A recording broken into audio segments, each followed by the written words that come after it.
Hello dear students, myself CMA Padmaja Buzruk. I will discuss accounting standards.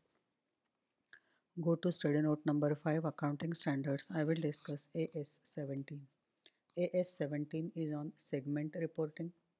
AS17 classifies segment for the purpose of reporting as business segment and geographical segment. A business segment is a distinguishable component of an enterprise that is engaged in providing an individual product or service or group of related products or services, and that is subject to risk and returns that are different from those of other business segments. So business segment is a part or component of enterprise which is engaged in production of products or providing services that is subject to risks and returns that are different from those of other business segments. Factors that should be considered in determining whether products or services are related include the nature of the product or services. If nature of product produced or services rendered of products are and services are different, then it can be grouped as different business segment. For example, in case of Godrej, they manufacture soap and furniture. So for soap and furniture, the risk and returns are different.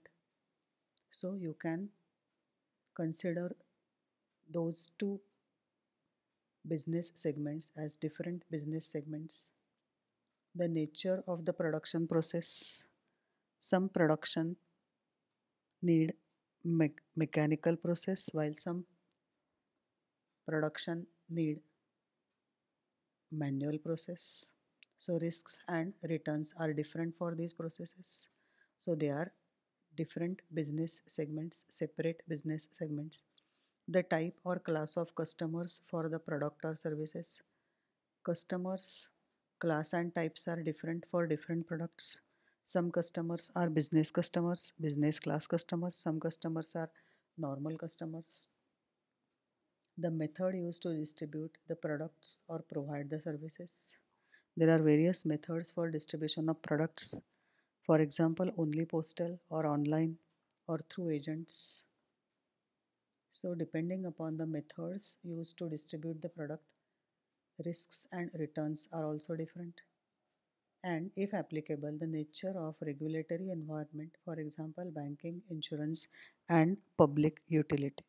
If these facilities are easily available, then the risk and returns are different if these facilities are not easily available. So these factors are to be considered while grouping the business components into business segments. A geographical segment is a distinguishable component of an enterprise that is engaged in providing product or services within a particular economic environment, and that is subject to risk and returns that are different from those of component operating in other economic environment. So again, geographical segment is a component or part of an enterprise which is distinguishable, which relates to economic environment in which it operates, which is subject to risk and returns that are different from those components operating in some other economic environment. Factors that should be considered in identifying geographical segments include similarity of economic and political conditions. If economic and political conditions are same in the environment in which the component is operating, then you can consider it as one segment.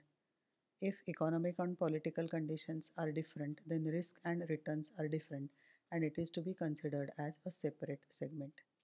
Relationship between operations in geographical different geographical areas are north, west, east, south, etc. Proximity of operations, that is nearness to the market. Special risk associated with operations in a particular area. So for example, if it is in backward area or forward area, so special risks are associated with this. exchange control regulations, and underlying currency risk. So, for this, there are national markets as well as international markets, and risks and returns are different. So, they can be considered as separate geographical segments for the purpose of reporting. Segment revenue is the aggregate of the portion of enterprise revenue that is directly attributable to segment, the relevant portion of enterprise revenue that can be allocated on a reasonable basis to a segment, and revenue from transaction with other segment of enterprise, that is interdepartmental transactions. Revenue which you can directly attribute to the segment, which can be allocated on reasonable basis to the segment, and revenue from transaction with other segment of enterprise, that is transaction with other departments. So these are considered as segment revenues. Segment revenue does not include extraordinary item as defined in AS5, net profit or loss for the period, prior period item, and changes in accounting policies, interest or dividend income, including interest earned on advances or loans to other segments, unless the operations of the segment are primarily of a financial nature, and gains on sale of investment or an on extinguishment of debt, unless the operations of the segment are primarily of a financial nature. So, in short, segment revenue does not include extraordinary items, interest or dividend income, gain on sale of investment. Segment expenses is the aggregate of the expense resulting from operating activities of a segment that is directly attributable to the segment, and the relevant portion of enterprise expenses that can be allocated on a reasonable basis to the segment, including expense relating to transaction with other segment of enterprise. So segment expenses are the expenses which can be directly attributable to the segment, which can be allocated on reasonable basis to the segment, as well as it includes expenses relating to transaction with other segment of the enterprise. Segment expenses does not include extraordinary item as defined in AS5, net profit or loss for the period, prior period items, and changes in accounting policies, interest expenses including interest incurred on advances or loans from other segments, unless the operation of segment are primarily of a financial nature. Losses on sale of investment or loss on extinguishment of debt, unless the operations of the segment are primarily of a financial nature. Income tax expenses, general administrative expenses, head office expenses, and other expenses that arises at the enterprise level and relate to enterprise as a whole. However, costs are sometimes incurred at the enterprise level on behalf of a segment. Such costs are part of segment expense if they relate to the operating activities of the segment, and if they can directly attributed or allocated to the segment on reasonable basis. So in short, segment expenses does not include extraordinary item, interest expenses, loss on sale of investment, income tax expenses, and expenses that arise at enterprise level, that is general administrative expenses, head office expenses, etc. Segment result is segment revenue less segment expenses. So if segment revenue is more than segment expenses, the resulting figure will be segment profit. The segment result can be either profit or loss. It is segment revenue less segment expenses. Segment assets are those operating assets that are employed by a segment in its operating activities, and that either are directly attributable to the segment or can be allocated to the segment on a reasonable basis. Segment assets are those assets which are directly attributable to the segment, which can be allocated on reasonable basis, and the assets which are employed by segment in its operating activities. Those are known as segment assets. If the segment result of segment includes interest or dividend income, segment result is nothing but segment revenue minus segment expenses. If it includes interest and dividend income, its segment asset include related receivables, loan, investment, or other interest or dividend generating asset. So if in segment revenue, if you are considering interest and dividend, then in segment asset you should include the related loans, investments on which you have got this interest or dividend. Segment asset do not include income tax asset. Segment assets are determined after deducting related allowances provisions that are reported as direct offset in the balance sheet of the enterprise. Segment liabilities are those operating liabilities that result from the operating activities of a segment and that either are directly attributable to the segment or can be allocated to the segment on a reasonable basis. Segment liabilities are those liabilities which can be directly attributable to the segment, which can be allocated to segment on reasonable basis, or which result from operating activities of the segment.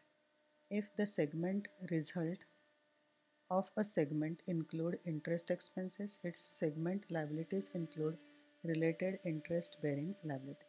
That means if in the segment expenses, if you are including interest, then in segment liabilities also it is necessary to include the related interest bearing liabilities, that is the liabilities on which you are paying interest and considering it as segment expenses.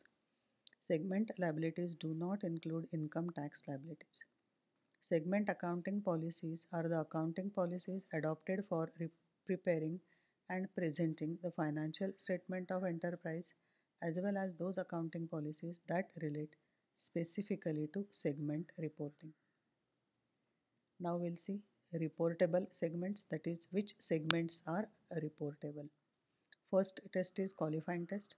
A business segment or geographical segment should be identified as reportable segment if its revenue from sales to external customers and from transactions with other segments is 10% or more of the total revenue, external and internal, of all segments. If you add all the segments revenue, you will get total revenue. If a particular segment's revenue is 10% or more than the total revenue of the enterprise, then it is reportable segment. Its segment result, whether profit or loss, is 10% or more of the combined result of all segment profit or combined result of all segment loss, whichever is great in absolute amount. You are supposed to add profit of profit making segments. You are supposed to add all the losses of loss making segments. Then a particular segment's result is to be compared with the total of profit or loss, whichever is more. And if that particular segment's profit or loss is 10% or more, then it is to be considered as reportable segment. And the third criteria for qualifying test is its segment assets are 10% or more of the total asset of all segments.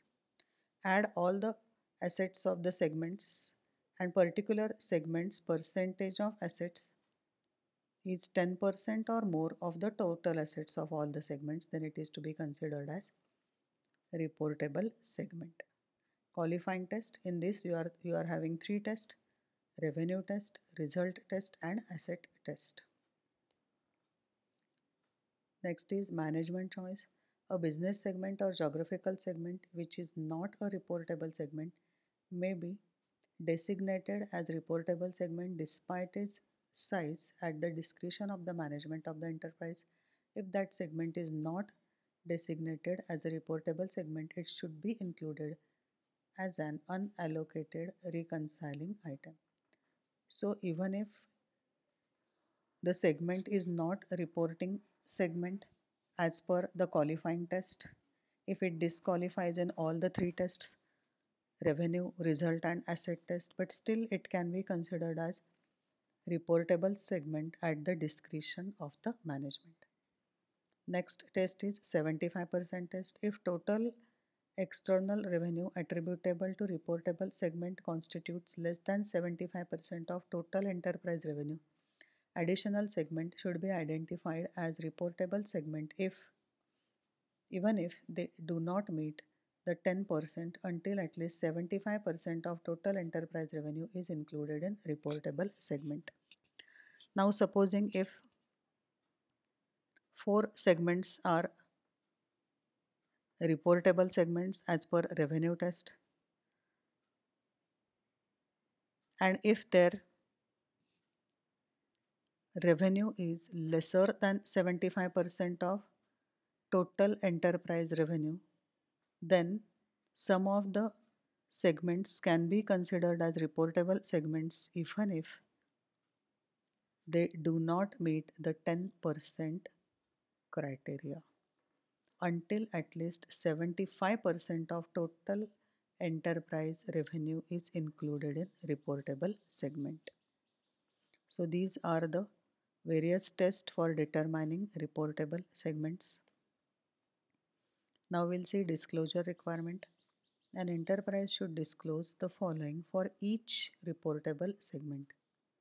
Segment revenue classified into segment revenue from sales to external customers and segment revenue from transaction with other segments. Segment result, total carrying amount of segment assets, total amount of segment liabilities, total cost incurred during the period to acquire segment assets that are expected to be used during more than one period, tangible and intangible fixed assets, total amount of expense included in the segment result for depreciation and amortization in respect of segment assets for the period, and total amount of significant non-cash expenses other than depreciation and amortization in respect of segment assets that were included in segment expense and therefore deducted in measuring segment results.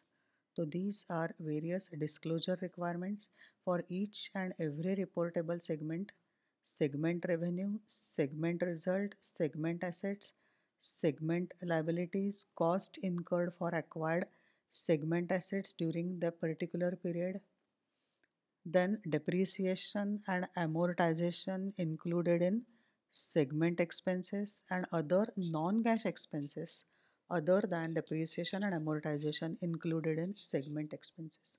All these are to be disclosed for each and every segment. Now we'll see one illustration. Illustration 15. Following details are given for Lily Limited for the year ended 31st March. 14 rupees are in lakhs. Sales: sports accessories, packaging material, health and fitness equipment and others. They have given sales, total sales, expenses, sports accessories, packaging material, health and fitness equipment and others. These are expenses. General corporate expenses, income from investment and interest expenses. These are expenses and incomes for enterprise as a whole, whereas these are sales and expenses segment wise. These are four segments. Identifiable asset, segment wise assets they have given: sports accessories, packaging material, health and fitness and others. General corporate asset, this is general asset for enterprise as a whole. Other information, inter segment sales are sports accessories, packaging material, health and fitness and others. These are inter segment sales. Operating profit include 66 lakhs on inter segment sales. Information about inter segment expenses are not available. You are required to prepare a statement showing financial information about Lily Limited's operations in different industry segments. So segment wise we are supposed to prepare this statement. We'll see the solution. Information about Lily Limited's operation in different industry segments is furnished in the following statement. Rupees are in lakhs. Sports accessories, packaging material, health and fitness equipment and others. These are four segments. Inter segment elimination and consolidation. See, total sales they have given 11,300, 1250, 690 and 324. See, these are total sales for each and every segment is given. Inter-departmental, inter-segment sales are also given. See here, inter-segment sales, inter-departmental sales, 110, 144, 42 and 14. So total sales are given, inter-segment sales are given, total sales minus inter-segment sales are external sales. So this is how you are supposed to find out external sales. Inter-segment sales addition is 310. External sales are 13,254. Total sales are 13,254 excluding inter-segmental sales. If you add all this, you will get 13,254. Inter-segment elimination, you are supposed to do this. So total sales of first, second, third and fourth segment minus inter-segment elimination, you will get 13,254. Segment expenses are also given. 66, 70, 850, 444 and 400. Then 11,300 minus 6670 is operating profit. Find out operating profit for all the 4 segments. Last segment, there is a loss. They have not given inter-segment expenses, but operating profit is given. See, operating profit includes 66 lakhs on inter-segment sales. So this profit is given. 310 minus 66 is inter-segment expenses, which is 244. So add these expenses, deduct inter-segment elimination, you will get 8120. So 5134 is operating profit. General corporate expenses you are supposed to deduct. Income from investment you are supposed to add. Interest expenses you are supposed to deduct from total because these are enterprise as a whole, which is given here. Corporate expenses, expenditure, that's why written in bracket. Income from investment, this is income. 130 is interest expenses, that is why this is also written in bracket 130. You will get income from continuing operation 4144. Identifiable assets segment wise they have given. See, these are the assets, and general corporate asset is also given, which is 1444. These are the total assets. That is how it is to be shown segment wise reporting. Now we'll go to illustration 16. Information relating to 5 segments of V Limited is as under. Rupees are in lakhs. A, B, C, D, E. Segment revenues, these are total revenues. Segment results, these are total results. Segment assets, these are total assets. As a cost accountant of this company, management wishes to know from you which company need to be reported. Rupees are in lakhs. Now we'll see qualifying test, revenue test, result test and asset test. First is revenue test. Total revenue is 1000 and revenue of A, B, C, D, E is 100, 300, 200, 100 and 300 respectively. So find out the percentage. In 1000 it is 100. So it is 10%, 30%, 20%, 10% and 30%. This percentage for all the segments is more than 10% or 10%. So all are reportable segments. Second qualifying test is result test. A, C and D are showing profit. Add these profits 140. B and E are showing loss. Add this loss 90. Compare these two, which is maximum. 140 is maximum. So 140 is to be taken as base. In 140 it is 40. In 100 it is 28.57%. In 140 it is 60. In 100 it is 42.88%. In 140 it is 90. In 100 it is 64.29%. In 140 it is 10. In 100 it is 7.14%. In 140 it is 30. So in 100 it is 21.43%. So in qualifying test, this is the second test, result test. As per this test, A, B, C and E are reporting segments, whereas D is lesser than 10%. It is not reporting segment. Last test of qualifying test is asset test. Total assets are 300. Segment assets you are supposed to write. So in 300 it is 45, in 100 it is 15%. In 355 in 100 it is 18.33%. So as per third qualifying test, asset test, A is reporting segment, B is reporting segment, C is reporting segment, whereas D is not reporting segment. It is below 10%. E is reporting segment. Why? Because in 30, total assets are 300. D segments assets are 20. In 300 it is 20. In 100 it is 6.66%. So it is non-reportable segment. But if it qualifies a test either in revenue or in result or in asset, then it is considered as reportable segment. So all segments are reportable segments. For A, it is qualifying all the test, revenue as well as result as well as asset. This is qualifying revenue as well as result as well as asset. This is revenue, result and asset. Only revenue, because these two are below 10%, revenue as well as result as well as asset. So all segments are reportable segments.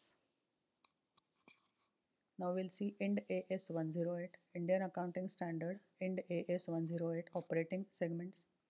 Operating segment. An operating segment is a component of an entity that engages in business activities from which it may earn revenues and incur expenses, including revenues and expenses relating to transaction with other components of the same entity, that is interdepartmental transactions, whose operating results are regularly reviewed by entity's chief operating decision maker to make decision about resources to be allocated to the segment and assess its performance. In order to assess the performance of the segment and decide resources to be allocated, chief operating decision maker is held responsible for reviewing each and every segment for which discrete financial information is available. Discrete is individually separate for each and every segment.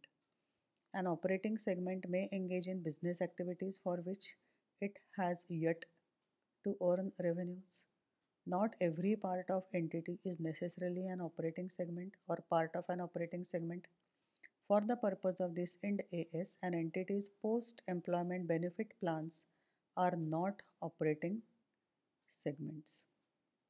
The term Chief Operating Decision Maker identifies a function, not necessarily a manager with specific title. That function is to allocate resources to and assess the performance of operating segment of an entity. Often, the chief operating decision maker of an entity is its chief executive officer or chief operating officer, but for example, it may be group of executive directors or others. So chief operating decision maker is responsible for allocation of resources as well as assessing the performance of segments. He is not a single person or manager, can be a chief executive officer, chief operating officer, or it may be a group of executives, directors and others. Generally, an operating segment, which is also identified as function, has a segment manager who is directly accountable to and maintains regular contact with CODM. So each and every segment has a segment manager who is accountable to CODM. At times, managers are held responsible for two or more overlapping set of components, segments referred to as matrix form of organization with different geographical and product services. Entity shall determine which set of components constitute the operating segment by reference to core principle mentioned earlier. Quantitative threshold. An entity shall report separately information about an operating segment that meets any of the following quantitative thresholds. Its reported revenue, including both sales to external customers and inter-segment sales or transfer, is 10% or more of the combined revenue, internal and external, of all operating segments. The absolute amount of its reported profit or loss is 10% or more of the greater in absolute amount of the combined reported profit of all operating segments that did not report a loss and the combined reported loss of all operating segments that reported a loss. If assets are 10% or more of the combined assets of all operating segments. So as per Ind AS 108, the threshold limit is given is same as the qualifying test which we have seen in AS 17. Operating segments that do not meet any of the quantitative thresholds may be considered reportable and separately disclosed if management believes that information about the segment would be useful to users. So at the discretion of the management, if it does not qualify the quantitative threshold, that segment can be considered as reportable segment. If management judges that an operating segment that was reportable in the preceding period is of continuing significance, then it should continue to be reported in the current period even if it no longer meets the criteria. So supposing if in the preceding periods it was reportable segment, current year if it is not reportable segment because it is not qualifying the criteria of quantitative threshold, still management can consider it as reportable segment. Prior period presents for comparison purpose shall be rested to reflect the newly reportable segment as a separate segment even if that segment did not satisfy the criteria for reportability in prior period. If the number of segments that are reportable increases above 10, the entity should consider whether a particular limit has been reached. Now we'll see comparison between Ind AS 108 and AS 17. Ind AS 108 identification of segment is based on management approach, that is identified based on internal report regularly reviewed by the entity's chief operating decision maker. Whereas in case of AS 17, there are two segments, geographical segment and business segment.